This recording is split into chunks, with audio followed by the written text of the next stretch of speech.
Hello everyone. Once again, welcome है our YouTube channel DKJ consultancy Udaipur. एक बार फिर मैं आपके सामने एक बहुत इम्पोर्टेंट इन्फॉर्मेशन लेके आया हूँ बच्चों, ताकि आपका एडमिशन कैंसिल होने से बच जाए या फिर जो बेनिफिट आपको बोर्ड चेंज करने से हो जाए। यानी कि आप CBSE से हो या राजस्थान स्टेट ओपन से हो या कोई भी स्टेट बोर्ड से, और अब आप चाहते हो कि मैं NIOS के अंदर एडमिशन लूँ, और उसके बाद भी आप पार्शियल ही या तो कंपार्टमेंट आए हो या फिर आप कुछ सब्जेक्ट में फेल हो गए हो और इस वजह से आप NIOS के अंदर एडमिशन लेना चाह रहे हो। तो आज मैं इस वीडियो के अंदर आप सभी से बात करने वाला हूँ कि कैसे हम लोग जब बोर्ड चेंज करेंगे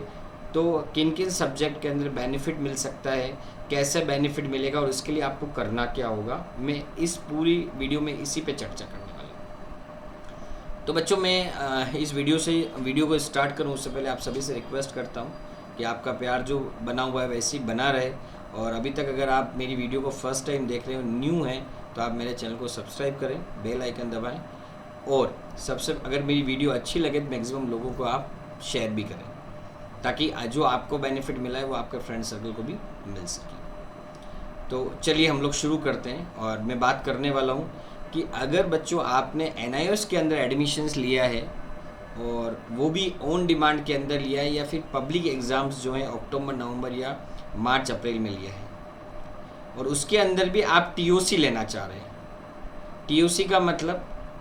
पुरानी जिस बोर्ड से आपने पास किया उसके अंदर अगर आप 2 सब्जेक्ट के अंदर पास हैं तो 2 सब्जेक्ट के अंदर आपको दोबारा एग्ज़ाम नहीं देना है, वो सब्जेक्ट एज इट इज़ आपकी नई वाली मार्कशीट के अंदर आ जाएंगे NIOS के अंदर,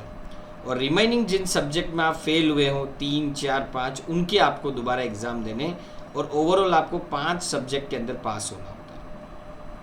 लेकिन सबसे बड़ी बात कि ये TOC मिलेगी कैसे, कैसे हमें ये 2 सब्जेक्ट का फ़ायदा मिलेगा कि हमें दोबारा एग्ज़ाम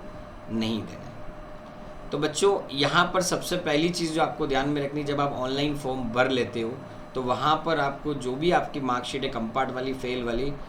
भले वो ओरिजिनल की स्कैन कॉपी हो या फिर ऑनलाइन जो मार्कशीट है उसकी कॉपी हो जिसको आपने एडमिशन लेते समय अपलोड किया है,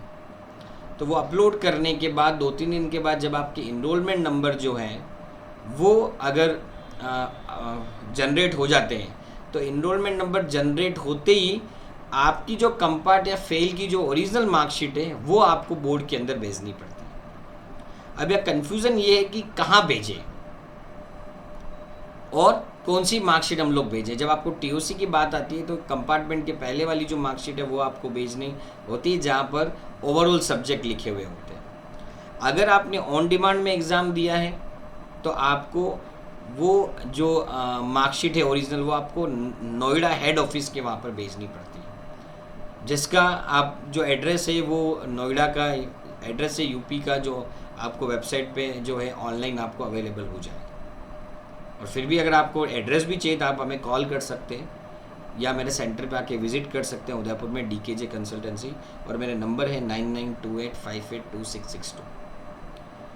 तो ऑन डिमांड के अंदर आप TOC ले रहे हैं, ऑन डिमांड का फॉर्म भरा है, तो आपको जैसे ही आप फॉर्म भरते हो और जैसे आपके इनरोलमेंट नंबर जनरेट हो जाते हैं उसके बाद आपको ओरिजिनल मार्कशीट जो है वो आपको नोएडा भेजनी होती है। कैसे भेजेंगे? सबसे पहले जो आपने फॉर्म भरा है उसका प्रिंट आउट आपको निकालना है, और साथ साथ में जो मार्कशीट आपकी है ओरिजिनल उसको उस फॉर्म के साथ अटैच करना है, और मार्कशीट के पीछे आपका नाम और इनरोलमेंट नंबर लिखने होते हैं। ये लिखने के बाद आप एनवलप में उसको पैक करें, और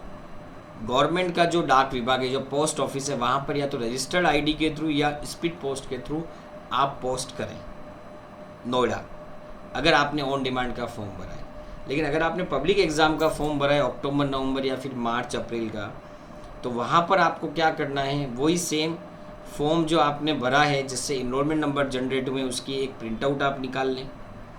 और साथ साथ में जो मार्कशीट है ओरिजिनल उसको उस प्रिंट आउट के साथ अटैच कर लें, और मार्कशीट के पीछे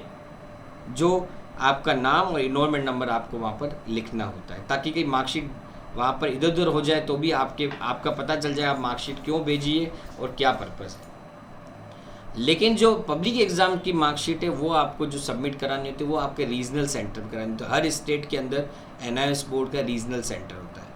यूपी का इलाहाबाद में है, राजस्थान का जो है वो जयपुर के अंदर है। ऐसे हर स्टेट के अंदर NIOS बोर्ड के रीजनल सेंटर बने हुए, वहाँ पर वो मार्कशीट जो है वो भेजनी पड़ती है। तो आपको ये ध्यान रखना, अगर आप TOC का बेनिफिट लेना चाहते हो तो आपको ओरिजिनल मार्कशीट जो है वो सेंटर पर भेजनी पड़ेगी, और वो भी प्रॉपर एड्रेस के साथ। जब आप इन्वेलप के अंदर मार्कशीट पैक करोगे तो 2 के अंदर तो आपको लिखना है वहाँ पर टू डायरेक्टर रीजनल सेंटर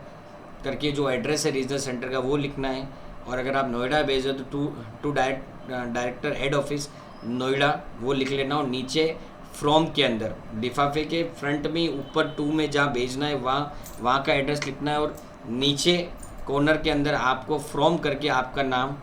आपके इनरोलमेंट नंबर, आपका एड्रेस और आपके कॉन्टैक्ट नंबर ये सब आपको लिखने होंगे। और फिर आप जहाँ आपको भेजना है रीजनल, अगर पब्लिक एग्ज़ाम है तो रीजनल सेंटर पे आप भेजेंगे, और अगर आपका ऑन डिमांड है तो आपको हेड ऑफिस वो मार्कशीट भेजनी है एज सुन एज पॉसिबल। जैसे ही इनरोलमेंट नंबर जनरेट हो जाए विदिन 5 डेज़ या 7 डेज़ के अंदर वो मार्कशीट आपको भेजनी है, नहीं तो फिर कमेंट आ जाता है बोर्ड की तरफ से, और अगर आप टाइमली मार्कशीट सबमिट नहीं कराएंगे तो वो एडमिशन आपका कैंसिल भी हो सकता है। तो आई होप बच्चों आपको समझ में आ गया होगा ओरिजिनल मार्कशीट बोर्ड में भेजनी ज़रूरी क्यों है, क्योंकि अगर आप ओरिजिनल मार्कशीट नहीं भेजोगे तो TOC नहीं मिलेगी, और आपको TOC अगर ऐड नहीं होगी तो आप पास नहीं कहलाओगे। तो आपको original marksheet time to time आपको हेड ऑफिस, ऑन डिमांड है तो हेड ऑफिस के वहाँ पर, और अगर आपके पास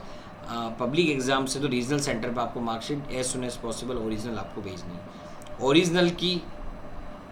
यानी कि ये चीज़ समझना, बहुत सारे बच्चे क्या दिमाग लगा देते तो फोटोकॉपी भेज देते हैं या फिर कलर फोटोकॉपी भेज देते हैं, जो मार्कशीट नहीं चलती। ओरिजिनल मार्कशीट जो है जो बोर्ड से आपको मिली है, या तो CBSE की या स्टेट बोर्ड की, वही मार्कशीट आपको भेजनी होती है रीजनल सेंटर या फिर ऑन डिमांड की, और एज सुन एज पॉसिबल। तो आई होप बच्चों ये वीडियो आपके लिए यूज़फुल रही होगी। अगर आपको अच्छी लगी तो आप ज़रूर कमेंट करें, और भी किसी इन्फॉर्मेशन की रिक्वायरमेंट हो तो आप मुझे ज़रूर कमेंट करें, और इसी तरह से आपका प्यार अगर बना रहेगा तो मैं नई नई वीडियोज़ आपके लिए लेके आऊँगा। With that thank you so much. आपका अपना Vikas. Thank you very much.